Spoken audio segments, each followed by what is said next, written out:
ಗುಳ್ಳೇಶ್ವರ ಗುರುವೆ ಗುಳ್ಳೇಶ್ವರ.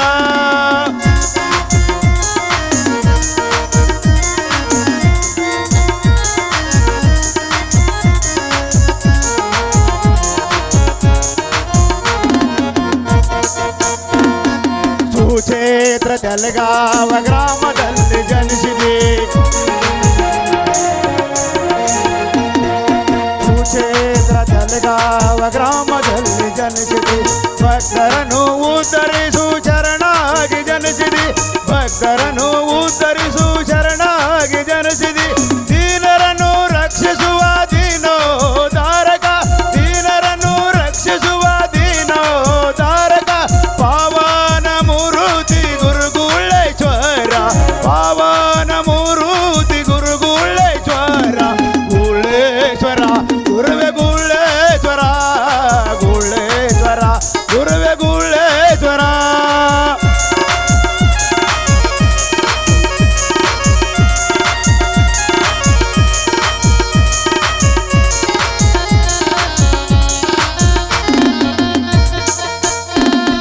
ಕನ್ನಡಾಂಬೆ ಉದರದಲ್ಲಿ ಕಲೆಯಾಗಿ ಬಂದು. ಕನ್ನಡಾಂಬೆ ಉದರದಲ್ಲಿ ಕಲೆಯಾಗಿ ಬಂದು. ಕಲಾದೇವಿ ಜ್ಯೋತಿಯು ಸದಾ ಬೆಳಗಲೆಂದು. ಕಲಾದೇವಿ ಜ್ಯೋತಿಯು ಸದಾ ಬೆಳಗಲೆಂದು. ಭಕ್ತ ಕುಲ ಕೋಟಿಗೆ ಉದ್ಧಾರ ಮಾಡಿದೆ. ಭಕ್ತ ಕುಲ ಕೋಟಿಗೆ ಉದ್ಧಾರ ಮಾಡಿದೆ. ವರ ನೀಡಿ ಹರುಸುವೆನೋ ಗುರುಗುಳ್ಳೇಶ್ವರ. ವರ ನೀಡಿ ಹರುಸುವೆನೋ ಗುರುಗುಳ್ಳೇಶ್ವರ. ಗುಳ್ಳೇಶ್ವರ ಗುರುವೆ ಗುಳ್ಳೇಶ್ವರ. ಗುಳ್ಳೇಶ್ವರ ಗುರುವೆ ಗುಳ್ಳೇಶ್ವರ.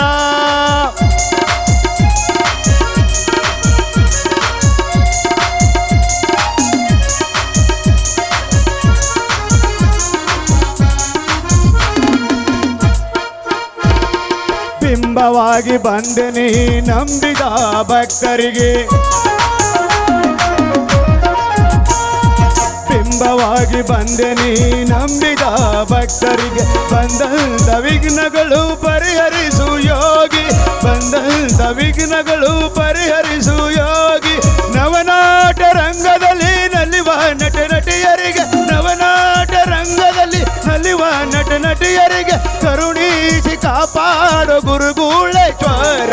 ಕರುಣೀಸಿ ಕಾಪಾಡೋ ಗುರುಗುಳ್ಳೇಶ್ವರ. ಗುಳ್ಳೇಶ್ವರ ಗುರುವೆ ಗುಳ್ಳೇಶ್ವರ. ಗುಳ್ಳೇಶ್ವರ ಗುರುವೆ ಗುಳ್ಳೇಶ್ವರ. ಗುಳ್ಳೇಶ್ವರ ಧರಿಗಿಳಿದು ಬಂದ ಭಕ್ತರಿಗೂ ಆನಂದ ತಂದ. ಗುಳ್ಳೇಶ್ವರ ಗುರುವೆ ಗುಳ್ಳೇಶ್ವರ. ಗುಳ್ಳೇಶ್ವರ ಗುರುವೆ ಗುಳ್ಳೇಶ್ವರ. ಗುರುವೆ ಗುಳ್ಳೇಶ್ವರ. ಗುರುವೆ ಗುಳ್ಳೇಶ್ವರ.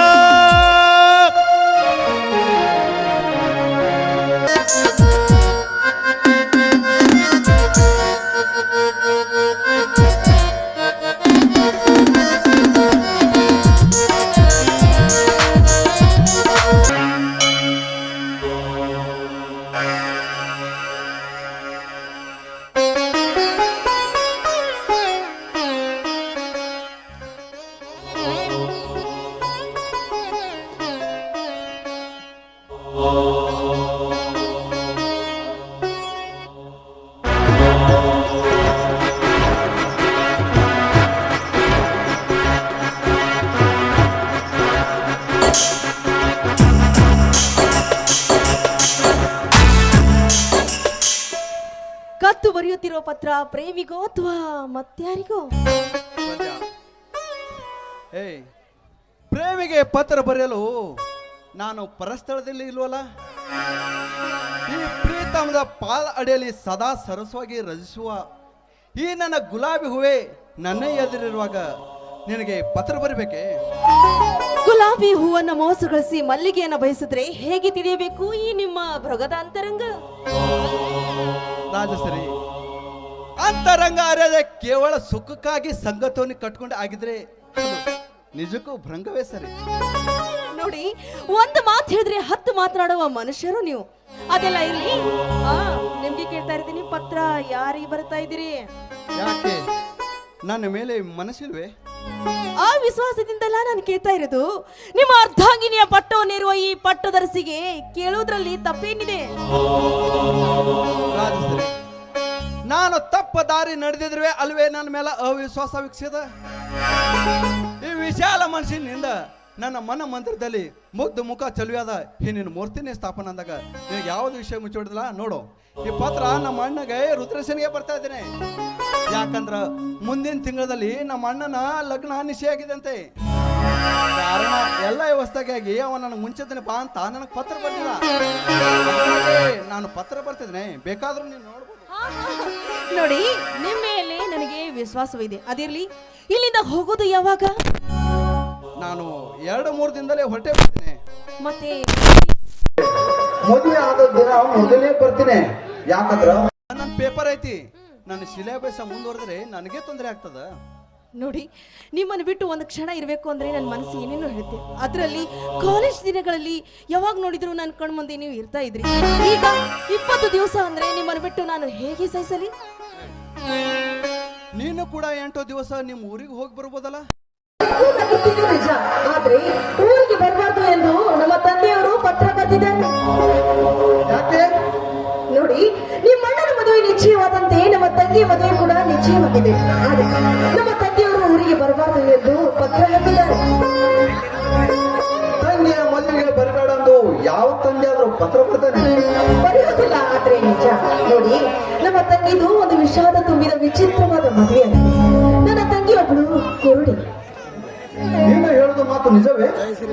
ಹೌದು ಜಗದೀಶ್, ನನ್ನ ತಂದೆಗೆ 2 ಹೆಂಡಂದಿರು. ಮೊದಲೇ ಹೆಂಡತಿಗೆ ಮಕ್ಕಳಾಗಲಿಲ್ಲ ಅಂತ ನಮ್ಮ ತಂದೆ ಮತ್ತೊಂದು ಹೆಣ್ಣನ ಮದುವೆಯಾಗಿ ನನ್ನನ್ನು ಹೇಳಿದ್ರು. ಆದ್ರೆ ಆ ದೇವರ ಅನುಗ್ರಹದಿಂದ ಮತ್ತೆ ಹೆಂಡತಿಗೂ ಒಂದು ಹೆಣ್ಣು ಮಗುವಾಗಿ ಅವಳು ಸತ್ತು ಹೋದ್ರು. ಅವಳ ಹೆತ್ತ ಮಗಳೇ ಈ ನನ್ನ ತಂಗಿ ಕುರುಡ ಜಯಶ್ರೀ. ಹಾಗಾದ್ರೆ ನನ್ನ ತಂಗಿ ಹುಟ್ಟು ಕುರುಡೇನು? ಇಲ್ಲ ಜಗದೀಶ್, ಇಲ್ಲ.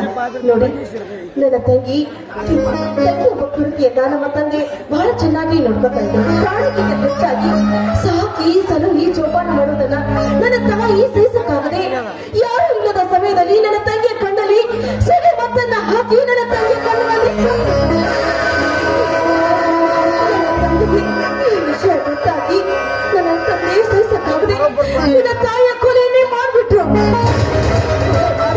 3 ವರ್ಷ ಜೈಲು ಶಿಕ್ಷಣ ವಿಧಿಸಿ ಹೊರಗೆ ಬಂದ್ರು. ಬೆಚ್ಚು ನಿನ್ನ ಮನಸ್ಸಿನ ಪಾಲೆ, ನಿನ್ನನ್ನು ಮೆಚ್ಚುವುದು ಅದು ನನ್ನ ಪುಣ್ಯ ಇದ್ದಿರಬಹುದು. ಆದ್ರೆ ಮುಂದೇನಾಯ್ತು? ಅಯ್ಯೋ, ಮುಂದೆ ಏನಾಯ್ತು ಅಂದ್ರೆ ನಮ್ಮ ತಂದೆ ಬಿಡುಗಡೆಯಾಗಿ ಬಂದು ನನ್ನ ಹಾಗೂ ನನ್ನ ತಂಗಿನ ಕಣ್ಣಲ್ಲಿ ಕಣ್ಣಿಟ್ಟು ಕಾಪಾಡಿ ನನ್ನ ಹಾಗೂ ನನ್ನ ತಂಗಿನ ಮಹಾರಾಣಿಗಿಂತ ಹೆಚ್ಚಾಗಿ ಜೋಪಾನ ಮಾಡಿದ್ರು. ನನ್ನನ್ನ ವಿದ್ಯಾವಂತರನ್ನಾಗಿ ಮಾಡಿದ್ರು. ನನ್ನ ತಂಗಿಯನ್ನ ಕುರುಡಿಯಂತಹ ಮನೆಯಲ್ಲಿ ಮಹಾರಾಣಿಯನ್ನಾಗಿ ಮಾಡಿದ್ರು. ಹೊರ ಪುರುಷರು ಮದುವೆ ಮಾಡಿಕೊಂಡು ನಮ್ಮ ಮನೆಗೆ ಬರ್ತಾ ಇದ್ರು. ಆದ್ರೆ ನನ್ನನ್ನೇ ಮೆಚ್ಚಿಕೊಳ್ತಾ ಇದ್ರು. ನಮ್ಮ ತಂಗಿನ ಯಾರು ಮೆಚ್ಚಿಕೊಳ್ತಾ ಇರಲಿಲ್ಲ. ಆದ್ರೆ ಒಂದು ದಿವಸ ನಮ್ಮ ತಂದೆ ಒಬ್ಬ ಮಹಾಪುರುಷರನ್ನ ತಂದು ನನ್ನನ್ನು ತೋರಿಸಿ ನನ್ನ ತಂಗಿಯನ್ನ ಮದುವೆ ಮಾಡ್ಬೇಕೆಂದು ಸಂಚು ಹೂಡಿದ್ರು. ಅದಕ್ಕೆ ನನಗೆ ಊರಿಗೆ ಬರಬೇಡ ಎಂದು ಪತ್ರ ಹಾಕಿದ್ದಾರೆ. ರಾಜಶ್ರೀ, ನಿಜಕ್ಕೂ ನಿಮ್ಮ ತಂದೆಯರು ಬಂಗಾರದ ಮನುಷ್ಯರು. ತಮ್ಮ ಮಕ್ಕಳಿಗಾಗಿ ಬದುಕಿ ತಮ್ಮ ಮಕ್ಕಳ ಬಾಳ ಬಂಗಾರ ಆಗ್ಲೆಂದು ತಮ್ಮ ಶಕ್ತಿ ಮೀರಿ ಹೋರಾಡ್ತೀವೋ ಅವ್ರಿಗೆ ಆ ದೇವರು ದೀರ್ಘಾಯುಷ್ಯ ಕಾಪಾಡಲಿ. ಆದ್ರೂ ಒಂದು ಮಾತು ರಾಜಶ್ರೀ, ಏನಿದೆ ಜಗದೀಶ್? ನೋಡು, ನಿನ್ನ ಮಕ್ಕಳನ್ನು ತೋರಿಸಿ ನಿನ್ನ ತಂಗಿಯ ಲಗ್ನ ನಿಶ್ಚಯ ಮಾಡಿದ್ದಾರೆ. ನಿಮ್ಮ ತಂದೆಯವರು ಮಾತ್ರ ನಿನಗೆ ಬರಬೇಡ ಅಂತ ಹೇಳಿದರೆ ಆ ಹೊರಗ್ ಪಕ್ಷದವರು ಕೂಡಿ ನನ್ನ ತಂಗಿಗೆ ನೋಡಿ ಕಡದ ಕಡೆ ಅಪಮಾನ ಮಾಡಿದ್ರೆ ಮುಂದೇನ ಗತಿ? ನೋಡಿ ಜಗದೀಶ್, ಇದಕ್ಕೆ ನೀವೇ ಒಂದು ಮಾತು ಹೇಳಬೇಕು. ಏನೇ ಆಗ್ಲಿ, ನೀನು ನನ್ನ ತಂಗಿಯ ಲಗ್ನ ತಪ್ಪಿಸಬೇಡ. ನಿನ್ನ ತಂಗಿಯ ಲಗ್ನದ ಅಕ್ಷಯ ಹಾಕೋ ಸುಮ್ಮನೆ ಕಳ್ಕೊಡ್ದಾನೆ. ನೀನು ಆ ಹೊರ ಮಂಗಲೇ ಆ ಕಟ್ಟಿದ ಜನ ಪ್ರತ್ಯಕ್ಷ ಬಗೆ ಹಂದರದಲ್ಲಿ ನಿಂತು ಇದ್ದ ವಿಷಯನು ಬಿಚ್ಚಿಟ್ಟು ಸಮಸ್ಯೆಗಳ ಬಗೆಹರಿಸು. ನಿನ್ನ ತಂಗಿಯ ಬಾಳ ಕತ್ತಲದಲ್ಲಿ ಬೆಳಕನ್ನು ತೋರಿಸು. ಒಂದು ವೇಳೆ ಆ ಲಗ್ನದಲ್ಲಿ ನಿನ್ನ ಮುಖವನ್ನು ತೋರಿಸಿಲ್ಲ ಅಂದ್ರೆ ಕೂಡಿ ಆದ ನಿನ್ನ ತಂಗಿಗೆ ಬಲು ತ್ರಾಸ ತಂದು ಕೊಡ್ತಾರೆ. ಆ ತ್ರಾಸ ನಿಮ್ಮ ತಂಗಿಗೂ ಹಿಡಿಸುದಿಲ್ಲ, ನಿಮ್ಮ ತಂದೆಯವ್ರಿಗೂ ಸಹಿಸುದಿಲ್ಲ. ನೋಡು, ವಿಚಾರ ಮಾಡು. ಹಾಗಾದ್ರೆ ನಮ್ಮ ತಂಗಿ ಮದುವೆಗೆ ಹೋಗು ಅಂತೀರಾ? ಅವಶ್ಯವಾಗಿ ಹೋಗುವ. ಮುಂದೆ ಬರುವ ನಿನ್ನ ತಂಗಿಯ ಸಂಕಟದ ಸಂಕಟಗಳನ್ನು ಈಗಲೇ ಕಿತ್ತಾಕುವುದಾದ ಬರವಲ್ಲೇ. ಆಯ್ತು, ನೀವು ನಿಮ್ಮ ಅಣ್ಣನ ಮದುವೆಯನ್ನ ವಿಜೃಂಭಣೆಯಿಂದ ಮಾಡ್ಬನ್ನಿ. ನಾನು ನನ್ನ ತಂಗಿಯ ಮದುವೆಯನ್ನ ಅದ್ದೂರಿಯಾಗಿ ಮಾಡ್ಬರ್ತೀನಿ. ಬಂದ್ಮೇಲೆ ನಾವಿಬ್ರು ಸೇರಿ ಮುಂದೆ ಮದುವೆ ಆಗೋಣ. ನಮ್ಮ ಮದುವೆ ನಾವೇ ಮಾಡ್ಕೊಂಡು ನಾವೇನು ಹಿರಿಯರ ವಿರೋಧಗಳಿದ್ದೇವನ? ನಾವು ಊರಲ್ಲಿ ಹೋಗಿ ಹಿರಿಯರ ಮುಂದೆ ಮನೆ ಮುಂದೆ ಲಗ್ನವನ್ನ ಅಡ್ಡಕ್ಕಿಂತ ಕಲಿಬೇಕು ಸತ್ಯ. ನಾವು ಬರಲ್ಲ. ನೋಡಿ ಜಗದೀಶ್, ಹೋಗೋದಕ್ಕೆ ರೆಡಿನೇ ಆಗ್ತಿರಲ್ಲ. ಇಲ್ಲಿ ಹೋದ ಕೂಡಲೇ ಒಂದು ಪತ್ರ ಬರಬೇಕು, ಇಲ್ಲ ಅಂದ್ರೆ ಇಲ್ಲಿ ಕೇಳಿ ಫೋನ್ ಮಾಡ್ಬೇಕು. ಅದೇ ಪತ್ರ ಬರಕ ಫೋನ್ ಮಾಡಕ ಟೈಮ್ ಸಿಗೋದಿಲ್ಲ. ಮತ್ತೆ ನಾನು ಇಲ್ಲೇ ಬಂದು ಇದೇ ಕಾಲೇಜಲ್ಲಿ ಇಬ್ರು ಭೇಟಿಯಾಗೋಣ. ಆಯ್ತು. ನೋಡು, ಅದ್ರೊಳಗ ಒಂದು ಇಬ್ರು ಮಧುರ ಕಂಠದಿಂದ ಒಂದು ಧ್ವನಿ ಹಾಡೋದು ಹಾಡಿದ್ರೆ ಒಳ್ಳೆ. ಸರಿ, ನೀವೆಷ್ಟು